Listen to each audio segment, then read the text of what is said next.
Hi, this is Kalush, your happiness coach and therapist. Happy to be here with you again. So, the last video we looked at was on emotional intelligence, and we looked at 5 signs that show that you actually are a very high intelligent person emotionally. We looked at self awareness, empathy, effective communication, adaptability, and emotional regulation. If you may wish to get more expounding on those 5, please check on the earlier video. It's going to give you more. So I'm going to give you another 5 so that in total we'll have 10. So the next one is social awareness. With highly intelligent, emotionally intelligent people, they're very socially aware, as in they're able to perceive and have an understanding of the emotions and dynamics around them and the people in the social groups. So they can navigate around situations easily and pick up social cues and respond appropriately based on how other people and the social settings they are in and how they are. All right, the next one, the seventh one, is conflict resolution. As we very well know, most relationships die because of the strategies that are used, lack of strategies to help in resolving issues when they arise between people or among people. And so people who are have high emotional intelligence also have a high level of conflict resolution, where they resolve issues constructively, not hide them, but more look at situations as they are, be able to navigate around them, and be able also to reduce the tensions and find solutions to the issues at hand in a constructive and win-win situations for both parties or all the parties that are involved. The eighth one is motivation. Ideally, people who have a high emotional intelligence, they have some intrinsic motivation or something from within that helps them to feel their sense of purpose, have meaning in life, and set meaning for themselves and for their life, and remain committed even in the face of challenges.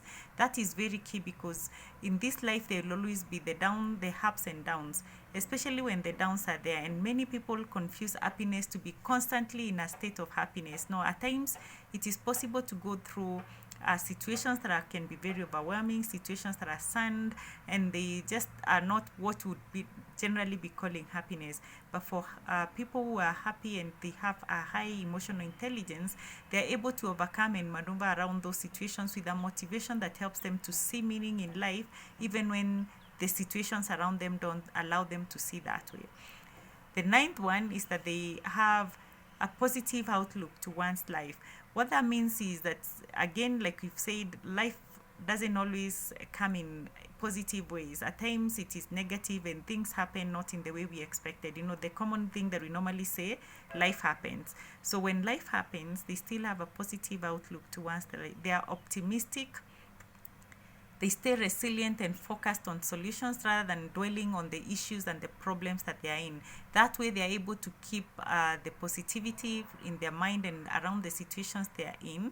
And one thing you need to know is that positivity, by the way, is very, very contagious. And people kind of like tend to want to stay with people who are more positive, situations that are more positive, because our brains kind of pick those cues and they want to stay more in a space that gives them positivity. The 10th one, which is the last one, is the nonverbal communication. With emotional intelligence, you're able to pick what people are not talking. Like what we say, picking in between the lines and being able to see or understand what is not being said here. And that way it is important, because there are many times you just need to read people's body language. In fact, in communication, we say about 90% of what we hear or what we perceive or what comes into us as being communicated is nonverbal. Verbal maybe takes only 5%. So being able to pick those nonverbal cues, nonverbal communication, how people are reacting, how people are feeling based on just what they are not saying, is also very key. So ideally, with emotional intelligence, the higher it is, the happier it is going to be in your life. The lower it is, the lower the chances of happiness. But something to notice and to remember is that this is a skill that can be learned. Whereas there are people who have this like almost an inborn ability. It is still something that can be learned, and that's why even in organizations, even in companies we work in, this is one of the key areas we train in, because it helps people to be able to live together and be able to work well and become team players, because this is very key. People being able to work with each other, contribute your part, I contribute mine for the good of the organization. I look forward to seeing you again. Ciao.